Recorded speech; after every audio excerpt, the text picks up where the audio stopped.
Oh. Hi, everybody. Welcome to the Design and Style podcast, a podcast for designers by designers. And I am your co host, Rachel Moriarty. And I have with me today and every day, Dixie with Dixie Willard Design. good morning or Hello. good afternoon Yeah, or it's afternoon whatever. for me for a change. I know. Um, Today, so I just returned from the Design Bloggers Conference, and we recorded a podcast about a recap about that. But Dixie and I just want to take a little bit of a deeper dive into design blogs, period. Yeah. Um, you definitely want to be blogging. I mean, that's a given. Kind of Um, critical in Kind of this day and age. critical. And, we are in groups and private Facebook groups with a lot of designers. Mhm. A lot of them are new to um, the entrepreneur real part Right. of being a designer, and all of the things that you have to do. Blogging is one of them. And one of the things we hear so often is, I don't know why it makes me laugh. Um, New designers seem to be afraid of giving away all their secrets. Hmm. And I think we're laughing because you and I know that there There are are no secrets. secrets. If you look hard enough, everything is already out there. You can Google anything or type anything into Pinterest, Hmm. and there's just there are no secrets. I mean, Yeah. there are no secrets. We're problem solvers on the spot. That is a gift. Hmm. But I don't think it's something that you're not going to, there's not anything you're going to be able to give away. No. And yeah, you might have a fresh take on something, but it's still not going to be anything that is so incredibly earth-shattering that nobody, I guess the thing is, nobody's going to take that advice that you give and run with it and not hire you. If they see that you are awesome and really know what you're talking about, the reason they're watching you is because they don't want to do it themselves. And you know what's happened with me, because I not only blog, but I do the live streams Mm-hmm. daily.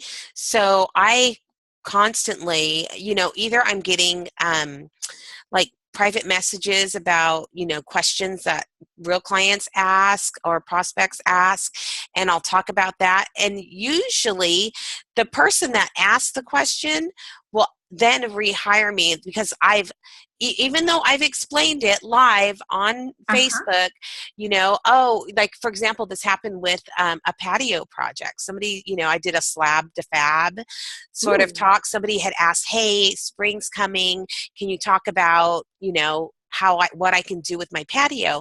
And I went on and I even did a PDF, a free PDF and a live talk. And then she private messaged me and said, you know what? I can't do Yeah. that. Yeah. Like, I can't do any of it. Just come over and help me. Mhm. And ended up, and it was so funny. She ended up hiring me. I just shared so much with her that she realized it was just beyond her Right. wheelhouse. And I think that's kind of the whole point in sharing is that the people who were going to hire you anyway are not the ones who are going to go, oh, well, now I've got this information. I don't need her. They're going to be the ones who say, oh my gosh, I need you. Now that I see it's even more complicated than I thought, Yeah. please You take this for me. you positioned yourself as an expert Mm-hmm.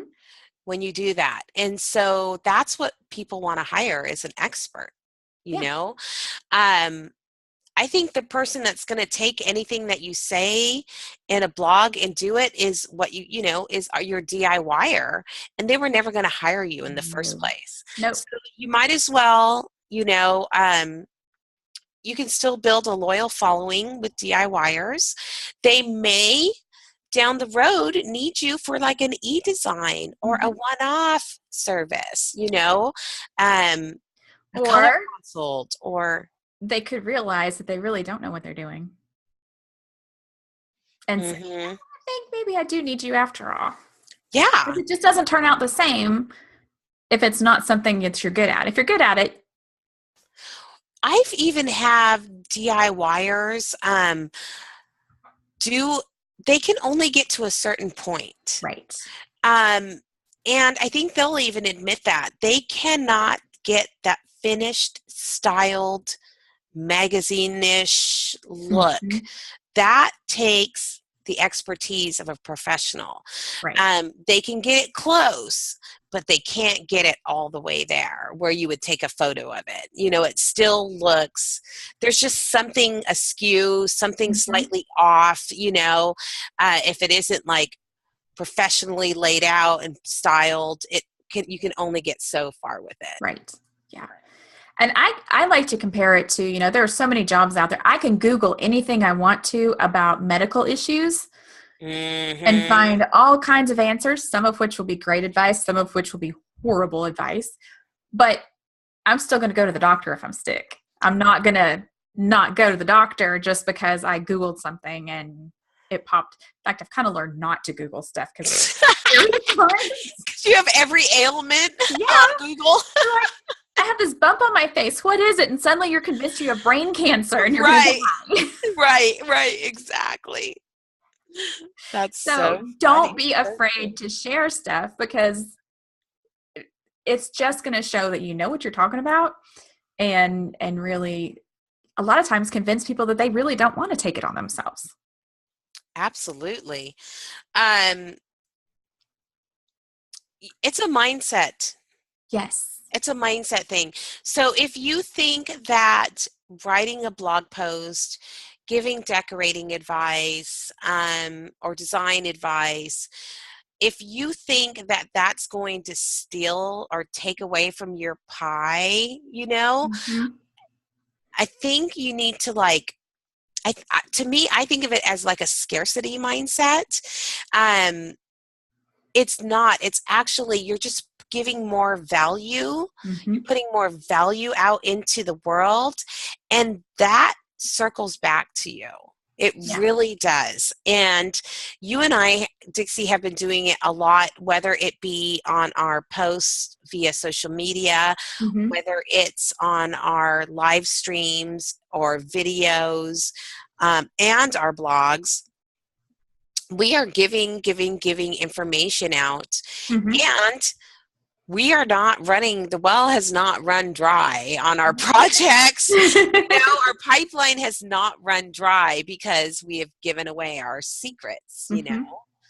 It just doesn't work like that. It hasn't caused me any problems. In fact, I don't know anybody that it has been an issue for. I know a lot of designers are worried about it, and I'm not saying that I didn't at some point go, should I really be doing this? But the more you get into it, the more you realize that you're not scaring anybody off. You're not chasing anybody away. You're bringing people towards you.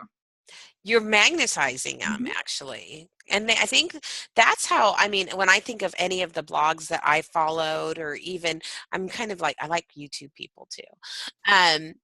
But I'm magnetized to them. I'm magnetized, even if it's stuff I already know, it's the way they tell it, the way they write it, the way they share it via video. It's them. It's actually just them, that I'm magnetized to. Yeah.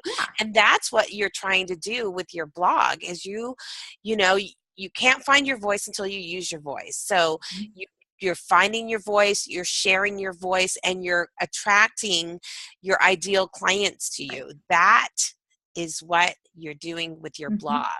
And as I've recently learned at the Design Bloggers Conference, you can make a lot of money doing it too. Right. So you want to build that audience, you want to build that loyal following. That's step one. So don't be worried, because you're going to want to get in the habit of putting out and giving value and giving advice, right. So far we've clarified that number one, you're not giving away anything that's not already out there. No. So you're not chasing away your clients. And number two, you're actually pulling in your clients because they're getting to know you as an expert, Yeah. but they're also getting to know your personality, which is, I don't know about you, but that's really important because if people don't like your personality, you're not going to work well together. Right. Right. Yeah. In fact, if you're going to, what is the opposite of attract? What is the word I'm looking for? Repel. If you're going to repel somebody via your blog, yeah, that is actually what you want to happen. Mm-hmm. You want to attract the people that you're going to love working with, and you're going to want to repel anybody that's not a good fit for you. You don't want them following you on social media. You don't want them hiring you. You don't really want to engage with them because Mm-hmm. it's icky. So, that's part of why you do it. It's part of the weeding out process. Exactly. And it's not that you don't like those other people. It's just that it's not going to be a good fit for either one of you. It's So, painful. You're getting into relationship and long, some of the projects are long. and I don't know about you, but just another example is I follow a lot of business people online, and I'll read their blogs and get to know them better. And the better I know them and know what they're talking about, and this is, I guess, just reiterating everything, the more I'm like, yeah, I like you. I want to hire you. So, in fact, there are people out there that I can't wait to fork over my money to. I know. I just haven't found, the right moment, Mm-hmm. or I'm not ready to invest yet. Mm-hmm. But when I am, that's the person I'm going to. Like, I already know. Exactly.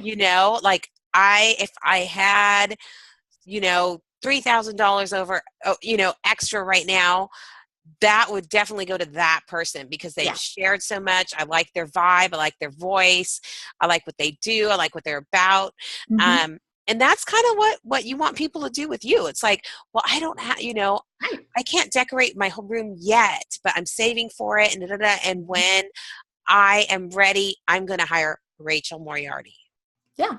And I've had initial consultations with people who say, I just want to know how much it's going to be in the long run so that I can save up because I love XYZ and I would love for you to help me. Yes. So I just need to know what I need to do to get there.